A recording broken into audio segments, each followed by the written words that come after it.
आउज़ुबिल्लाहिमिनश्शैतानिर्रजीम बिस्मिल्लाहिर्रहमानिर्रहीम। आज हम प्रोबेशन को समझेंगे। प्रोबेशन क्या होती है।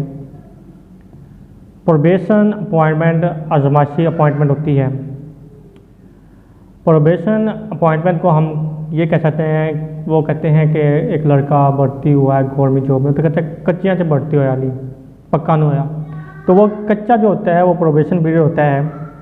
अब इसका जो रेगुलेट प्रोविज़न है, पंजाब सिविल सर्वेंट एक्ट जो है 1974, उसका सेक्शन 5 इसको डील करता है, 5 और 6। और जबकि इसमें 5 और 6 इसलिए डील करता है क्योंकि इसमें कन्फर्मेशन होती है, 6 इसलिए डील करता है क्योंकि इसमें कन्फर्मेशन होती है और वह पक्का होता है। अब सेक्शन 5 और 6 इसको डील कर रहा है और रूल जो है इसको 7 डील कर रहा है। मीनिंग समझ लेते हैं प्रोबेशन का क्या है। टेस्टिंग और ट्रायल पीरियड, किसी भी तकर्री का तैनाती का जो हमारा टेस्टिंग और ट्रायल पीरियड है उसको हम प्रोबेशन पीरियड कहते हैं। अब हम मोड्स ऑफ अपॉइंटमेंट पे दोबारा आते हैं। मोड्स ऑफ अपॉइंटमेंट कल हमने डिस्कस किया था, ये 2 तरह के होते हैं। एक है हमारे पास अपॉइंटमेंट बाय इनिशियल रिक्रूटमेंट और दूसरा था हमारे पास अपॉइंटमेंट बाय प्रमोशन और ट्रांसफ़र। हमने प्रोबेशन का जिक्र करना है। जब भी कोई अपॉइंटमेंट होती है तो याद रखें, प्रमोशन हो, ट्रांसफ़र हो या इनिशियल हो, जब नया बंदा भर्ती हो या बंदे का ट्रांसफ़र हुआ हो या बंदे का प्रमोशन ए ग्रेड से हाई ग्रेड में हुआ हो, तो उस सूरत में जब वो बंदा दूसरे इलाके में नई जगह पे जाता है या नई पोस्ट पे जाता है तो उसका एक प्रोबेशन पीरियड होता है, आजमाइशी पीरियड होता है। प्रोबेशन पीरियड इनिशियल स्टेट में अलहदा होता है और ट्रांसफ़र और प्रमोशन स्टेट में अलहदा होता है। इनिशियल स्टेट में प्रोबेशन पीरियड जो है, इब्तदाई तकर्री जो है, इसका पीरियड जो है 2 साल का होता है। 2 साल उस बंदे को चेक किया जाता है कि आया ये जो बंदा जो हमने तैनात किया है ये पोस्ट के लिए काबिल है भी या नहीं है, ये इस पोस्ट पर काम कर भी सकता है या नहीं है, इसको एक्सपीरियंस भी है या नहीं है। क्या ये 2 साल इसलिए गए थे ताकि इसको एक्सपीरियंस भी आ जाए। उसके बाद जो हमारे पास जो ये तकर्री प्रमोशन के जरिए या ट्रांसफ़र के जरिए, उसमें प्रोबेशन पीरियड 1 साल का होता है। अगर 1 साल के दौरान एक शख्स एक जगह से दूसरी जगह जब ट्रांसफ़र होता है, वहाँ जाकर काम नहीं सही कर रहा है, हो सकता है नहीं कर रहा, तो इसलिए 1 साल का प्रोबेशन है।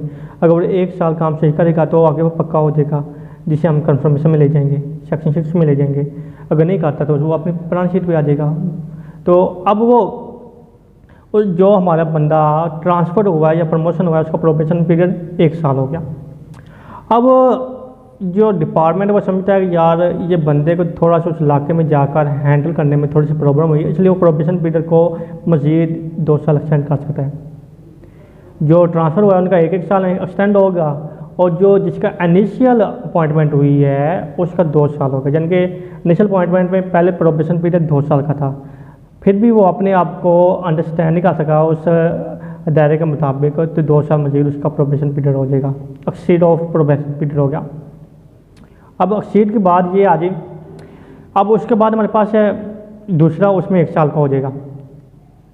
अगर आपका प्रोबेशन पीरियड 2 साल का मुकम्मल हो गया है, जो इनिशियल अपॉइंटमेंट है, इनिशियल रिक्रूटमेंट है, 2 साल का पूरा हो गया है, लेकिन आपको याद रखना चाहिए कि इसको मज़ीद आखिरी दिन तक ये बात ज़हन में होनी चाहिए कि ये मज़ीद एक्सटेंड भी हो सकता है। जिस दिन जब तक आपका पीरियड इब्तदाई इनिशियल प्रोबेशन पीरियड चल रहा है तो आखिरी दिन तक आपके माइंड में ये बात होनी चाहिए, ये एक्सटेंड भी हो सकता है। Shall have to be extend, ये एक्सटेंड भी हो सकता है। अब इसके बाद है कि डिस्चार्ज ऑफ प्रोबेशनर। अगर प्रोबेशनर जो है अपना प्रोबेशन टाइम में पीरियड में महकमे को सेटिस्फाई नहीं करता, जो रिक्वायरमेंट्स हैं उस पोस्ट के लिहाज से, उस ग्रेड के लिहाज से अगर वो नहीं कर रहा तो उसको डिस्चार्ज कर दिया जाएगा इनिशियल स्टेट के पर, अगर वो नया भर्ती हुआ है, कच्चा भर्ती हुआ है। अब हम बात करते हैं ट्रांसफ़र जब प्रमोशन हुआ है उसका। ट्रांसफ़र या प्रमोशन में उसको लेन में होगा, अगर उसने अपना लेन का बाकी रखा हुआ है तो अपने पुराने जो डिपार्टमेंट उसमें जा सकता है। अब लेन क्या होता है, एक बंदा टीचिंग कर रहा है, कोई पोस्ट अच्छी आ जाती है, वो उस पोस्ट में अप्लाई कर देता है, वहाँ सेलेक्ट हो जाता है, उस पोस्ट में लग जाता है। अब उसके पास जब ये अप्लाई करो उसके पास एक हक होता है कि अपने एजुकेशन डिपार्टमेंट में ये लेन रखें। लेन का रखने का इसको ये फ़ायदा होगा, अगर वहाँ पर ये स्टेबल नहीं होता तो लेन के हक जो है उसका उसके जरिए ये वापस अपने प्रीवियस महकमे में भी आ सकता है। अगर उसने लेन का हक नहीं रखा तो वो फिर डिसमिस ही हो जाएगा, वो अपनी नौकरी से फारिग हो जाएगा। ये है लेन। अब हमारे पास ये जो डिस्चार्ज होता है ये अंडर सेक्शन 5 सब सेक्शन 3 के जरिए होता है। जब इंसान डिस्चार्ज हो जाएगा तो जो बंदा ट्रांसफ़र हुआ था या प्रमोशन हुआ था उसको कोई इसके सब्सटेंटिव राइट नहीं मिलने, बुनियादी हकूक़ जो एक परमानेंट बंदे को मिलते हैं, अलाउंस मिलते हैं, वो नहीं मिलने। इसके बाद कन्फर्मेशन पीरियड आ जाता है। एक प्रोबेशनर पीरियड हमारा गुजर गया, महकमा हमसे बहुत सेटिस्फाइड है, तो हम कंफर्म हो जाते हैं परमानेंट सीट के लिए, परमानेंट तकरारी के लिए। अब परमानेंट तकरारी जो है ये जब हम कंफर्म हो गए, इसके लिए परमानेंट सीट का होना लाजमी है, जिसके लिए आप अप्लाई करें वहाँ पर एक परमानेंट सीट जो खाली हो उसके लिए उसका होना लाजमी है। आप उस परमानेंट सीट पर फिर होल्ड कर सकते हैं। उसके बाद हमारे पास डेट ऑफ कमेंसमेंट है, डेट ऑफ कंफर्मेशन भी है, वो कह सकते हैं। जिस दिन हमने वो सीट संभाली या जिस दिन हमने वहाँ पर काम करना शुरू कर दिया वो हमारा डेट ऑफ कंफर्मेशन हो जाएगा। ये इधर हमने जब कंफर्मेशन है और कंफर्मेशन की जो डेट है ये इसको डील करता है सेक्शन 6। अब पंजाब सर्वेंट एक्ट का रूल नंबर 7 कंफर्मेशन के कुछ रूल बताता है। वो रूल क्या है, बार ऑफ कंफर्मेशन।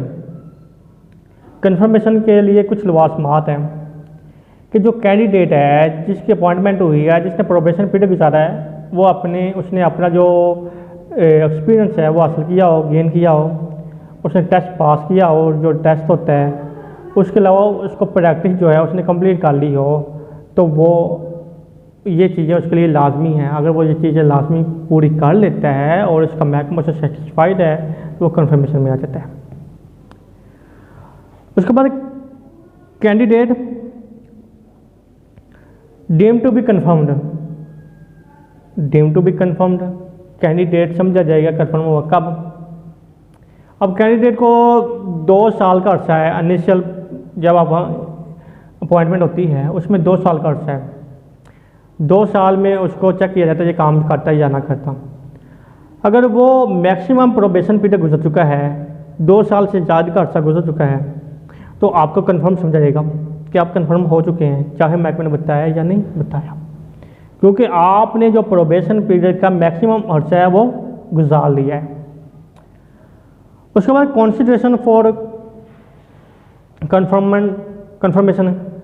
कंसिडरेशन क्या है कि किसी बंदे को कंफर्म होने के लिए उसके लिए सेटिस्फेक्शन होना लाजमी है, वैकेंसी होना लाजमी है, और उसके बाद जो बंदा अप्लाई कर रहा है उसका प्रोबेशन पीरियड भी वो भी पास हो चुका हो। ये थोड़ा सा व्यू था कि प्रोबेशन क्या होता है, ये टाइम पीरियड कैसे गुजारा जाता है। कोशिश किया करें जो सरकारी मुलाजमीन हैं अपने जो प्रोबेशन पीरियड है इसके दौरान महकमे को जितनी अच्छी कारकर्दगी दे सकते हैं दें, महकमे के साथ कोई पंगा ना लें। आपका करैक्टर जो है सारा देखा जाता है प्रोबेशन पीरियड में। अस्सलामु अलैकुम व रहमतुल्लाहि व बरकातुहू।